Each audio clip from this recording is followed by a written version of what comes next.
One of my neighbors gave me this Bohemian cookbook that looks amazing, and I told her that I will cook a dog for her. So I'm making this recipe based in the book, but of course as a Mexican I needed to change a few things, but I'm just mixing the flavors for these cultures, and I believe the result is gonna be so good. So today we're making duck, yes, oven baked duck, Bohemian Mexican style.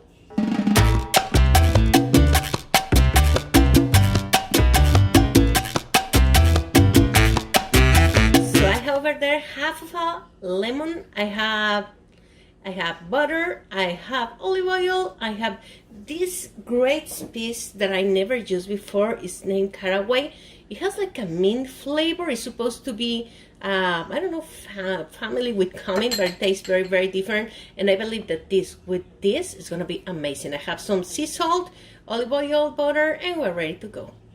Don't tell anyone, but I use the baby bullet for everything. It's such a good idea.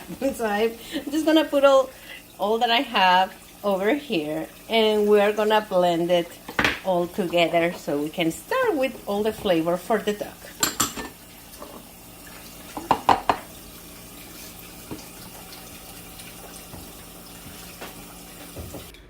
Okay, I'm changing all the original recipe, but I just feel that you cannot cook without garlic, so I'm just gonna add a garlic clove to this.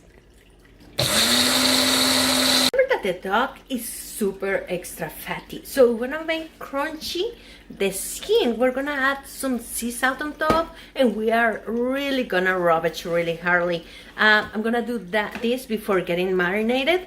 So I have my duck over here. Make sure that it's unfrozen, and remember that the giblets, as long as the neck, is gonna be in the inside. So make sure to take it off before you put this into the oven, and don't throw it away. This makes an amazing soup, or if you have cats or dogs, they're gonna love it. But I always use it to make a really, really nice gravy.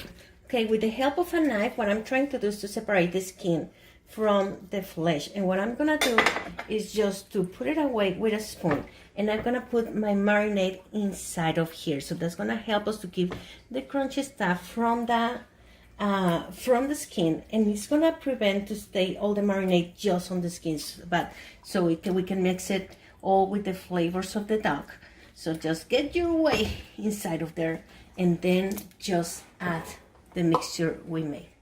Okay, so it's in here, and we're just gonna put it inside like if it was a bag, and then you can help you with your hands just to put it all the way back. My neighbor taught me a really good trick to keep the moisture of the duck. That's to put an apple inside. I couldn't put it, it was too large to put it like all together, so I just cut it in pieces, and I'm gonna fill up my my duck with the apples. That is gonna help us to keep the moisture, and I'm gonna rub the outside with what I have left from my marinade mix. Look, I just tied the duck legs. I rub it a little more of the marinade, and this is ready to go into the oven. I tuck the tail over here, and remember that the apple is inside. So over here, this is gonna be for the gravy, and I have a little piece of onion. I have 2 small garlic cloves, 5 pieces of white pepper, and I don't know how you call this in English. It's gonna appear over here, but it's anise star, and I'm just gonna use 2 pieces of it. So we're gonna add it to the giblets that we have and the neck in here, and we're gonna make the gravy with this. This seems to be ready. I'm just gonna put it in the broil for a few seconds just to get the brown all over. For the gravy, 1 spoon of butter. I'm gonna add first 2 teaspoons of flour, like well covered teaspoons. Add to the butter, and then mix really fast. All right, there we go. Now just add the soup that we made. There we go.